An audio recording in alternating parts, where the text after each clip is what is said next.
اعوذ باللہ من الشیطان اللعین الرجیم بسم اللہ الرحمن الرحیم الحمد للہ رب العالمین ثم الصلاة والسلام علی اشرف الانبیاء والمرسلین اما بعد فقد قال معصوم علیہ السلام ادبوا اولادکم۔ سب سے پہلے آپ تمام محترم ناظرین کی خدمت میں سلام عرض کرنے کے بعد آج کی اس پرمسرت موقع پر کریمہ اہل بیت جناب معصومہ قوم سلام اللہ علیہا کی ولادت کی مناسبت سے آپ تمام ناظرین کی خدمت میں ہدیہ تبریک عرض کرتا ہوں۔ اس کے بعد ہم نے آپ کے ساتھ وعدہ کیا تھا کہ بچوں کے حوالے سے کچھ پروگرام نشر کرنے کا، تو بندہ حقیر نے آج نجف اشرف اس پاک و منزہ سرزمین سے گلستان مدرسہ باب العلوم اسلامی سے کچھ گوہر نایاب کو اس گلستان سے لے کر آپ کی خدمت میں آیا ہوں، تاکہ اس گوہر نایاب کو دیکھ کر ہمارے تمام بچے ایک علم حاصل کریں ان کو دیکھ کر، اور اپنی تربیت بھی یہ اچھی کرے۔ تو میں نے آپ کی خدمت میں معصوم علیہ السلام کے ایک قول نقل کیا کہ معصوم ارشاد فرماتے ہیں ادبوا اولادکم، اپنے اولاد کو، اپنے بچوں کو اچھی تربیت دو۔ عزیزان محترم، ہمارے اوپر واجب ہے کہ ہمارے بچے اچھے ہوں، ہمارے اولاد کی اچھی تربیت ہو، ہم سب کے اوپر فرض ہے، تاکہ اس پروگرام کو آپ کے بچے دیکھ کر آپ کے بچے بھی اچھی تربیت حاصل کر سکے۔ اور آپ سے بھی یہی عرض ہے کہ اس پروگرام کو جتنا ہو سکے، آج کل اس وقت زیادہ تر بچے، زیادہ تر لوگ سوشل میڈیا پہ ہی رہتے ہیں کیونکہ سارے فارغ ہیں، تو اس موقع کو غنیمت سمجھ کر اپنے بچوں کو گیم، لہو لعب، فلم وغیرہ کے اس ٹائم کو ضائع کرنے سے بہتر ہے اس جیسے بچوں کے پروگرام کو اپنے بچوں کو دکھائے، تاکہ آپ کے بچے بھی معصومین کے قول حفظ کرے۔ تو میں نے آج ہمارے مہمانان یہاں پہ تشریف فرمائے، اس پروگرام کو آج کریمہ اہل بیت کی ولادت سے امام رضا علیہ السلام کی ولادت بھی قریب ہے، اس مناسبت سے امام علیہ السلام کے کچھ اقوال ان بچوں سے آپ تک پہنچانا چاہتا ہوں۔ ہمارے مہمان ہیں سید نہال الموسوی صاحب اور سید کاظم الموسوی صاحب اور جناب انصار ثقلین صاحب اور جناب میثم جوادی صاحب ہمارے آج کے مہمان ہیں۔ تو میں باقاعدہ آغاز کرتا ہوں سید نہال الموسوی صاحب سے۔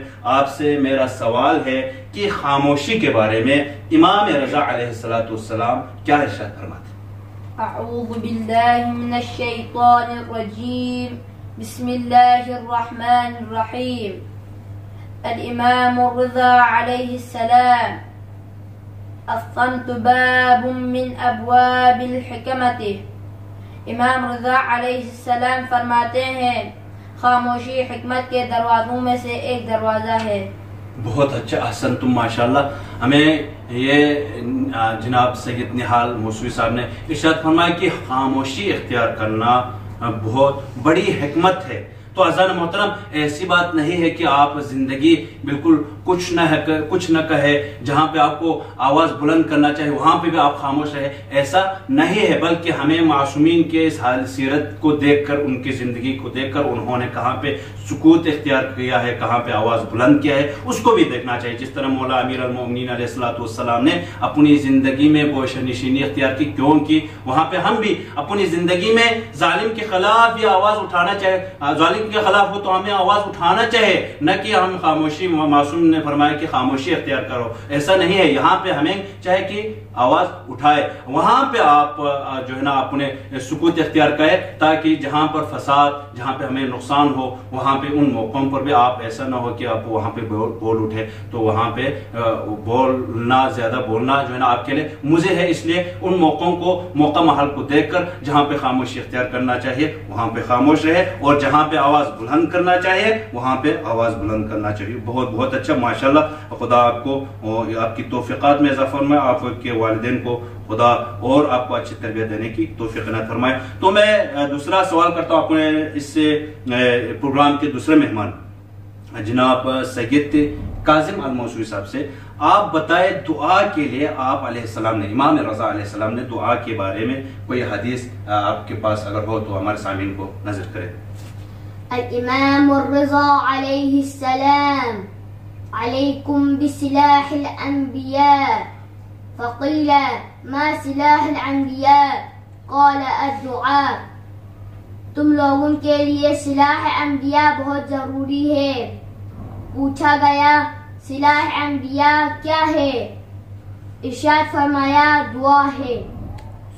بہت اچھا، ماشاءاللہ، خدا آپ کو جزائے خیر دے اور آپ کے والدین کو اور بھی آپ کو اسی طرح حدیث حفظ کرانے کی توفیق عنایت فرمائے۔ دعا کے بارے میں انہوں نے بیان کیا کہ دعا ایک سلاح ہے، اسلحہ ہے، مومن کا ہتھیار ہے۔ الدعاء سلاح المؤمن، دعا مومن کے ہتھیار ہے۔ تو عزیزو، دعا جہاں بھی چاہے، جہاں جس جگہ پر ہو، جہاں ہو، ہمیں چاہے اپنی زندگی میں دعا کرتے رہے، خیر کے لیے، جو شر دور ہونے کے لیے، اولاد کے لیے، رزق کے لیے، یا آپ کی مشکلات کے لیے، جو بھی ہو، دعا ہماری زندگی میں ہمارے اوپر دعا کرنا۔ لیکن دعا ایسا نہیں ہے کہ ہم جب بھی ایک مسئلہ ہو وہاں پہ ایسا آپ دعا مانگے اللہ، نہیں، دعا دل سے، دل کے جو ہے نا اس سے آپ دعا اٹھے، آپ کے جو دعا ہونی چاہیے۔ دعا ہمارے لیے بہت ہی ضروری ہے، دعا مومن کا ہتھیار بھی ہے، اور ہمارے زندگی میں ہمارے لیے دعا جو ہے نا بہترین اسلحہ ہے۔ تو ماشاءاللہ بہت اچھا دعا کے بارے میں آپ نے حدیث نقل کیا۔ تو میں آپ اس پروگرام کے جو ہے نا مہمان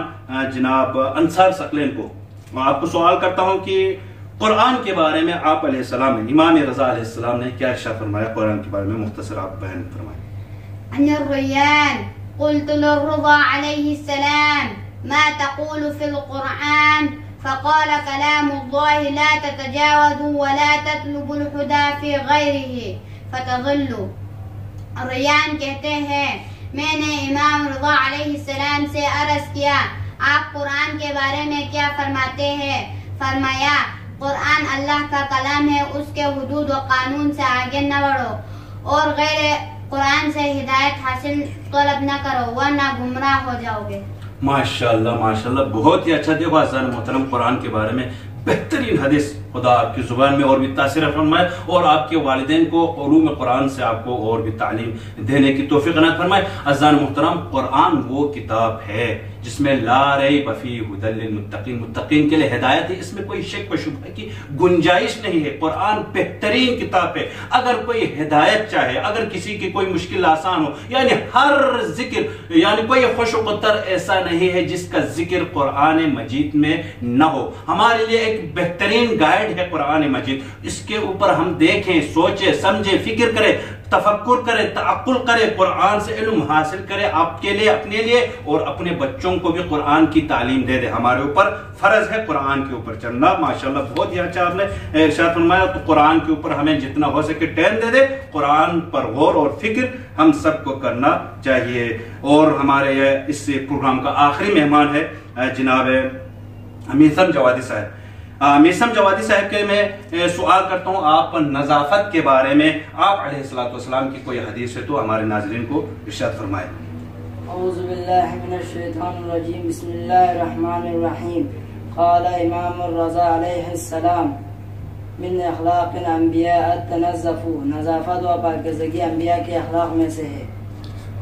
ماشاءاللہ ماشاءاللہ، بہت ہی اچھا یہ تھے میثم جوادی صاحب، بہترین، یہ پاک و منظر ہے نا، اخلاق معصومین ہے، اخلاق انبیاء ہے۔ النظافت نصف الایمان، معصوم ارشاد فرماتے نظافت ایمان کا نصف حصہ ہے۔ تو عزیزو، اپنے بچوں کو نظافت کے بارے میں تعلیم دو۔ آج کل کے بچے بال یہاں پہ چھوڑے ہوتے ہیں، کبھی دھوتے نہیں دھوتے، کوئی پتہ نہیں چلتا ہے، ناخن بڑے ہوتے ہیں، ان میں گندگیاں، کپڑے گندے۔ تو اب خصوصاً اس وقت دیکھو عزیزو، معصومین نے اس وقت ارشاد فرمایا پاک رہنے سے، صاف رہنے سے آپ کی ایمان میں بھی تقویت ہوتی ہے اور آپ کو مختلف قسم کی بیماری بھی آپ سے دور رہ جاتی ہے۔ یہاں پر اس وقت جو ہے نا وبا کے جو مرض، ڈاکٹر حضرات کہتے ہیں باہر جا کے ہاتھ دھو لو، باہر جاتے وقت ہاتھ دھو لو، آپ کے ہاتھ کو ہر وقت منہ کو صابن سے دھو لو۔ کیوں کہتے ہیں؟ نظیف رہنے سے بیماری بھی ہم تک نہیں پہنچتی ہے۔ یہ تو معصوم نے پہلے ہی ارشاد فرمایا۔ آج کل ڈاکٹر کی جو قول پہ ہم عمل کرتے ہوئے نظر آتے ہیں، حالانکہ معصوم نے سب سے پہلے ہی ارشاد فرمایا ہوا ہے کہ پاک رہو، صاف رہو، یہ نصف ایمان ہے، یہ آپ کے لیے بیماری، مختلف بیماری سے بچ کے رکھتا ہے، یہ پاک رہنا، صاف رہنا۔ تو بہت ہی اچھا، خدا آپ کے والدین کو، آپ کو اسی طرح بہت ساری حدیثوں کو یاد کروانے کی توفیق عنایت فرمائے۔ تو میں دعا کرتا ہوں پروردگارہ ہمارے ان بچوں کی جو ہے نا توفیقات خیر میں اضافہ فرمائے اور ان کے والدین کو اور بھی زیادہ ان کے اوپر جو ہے نا حدیث احادیث قرآن علوم اہل بیت اور سکھانے کی ان کے والدین ان کے اساتذہ کو اور بھی زیادہ توفیق عنایت فرمائے۔ والسلام علیکم ورحمۃ اللہ وبرکاتہ۔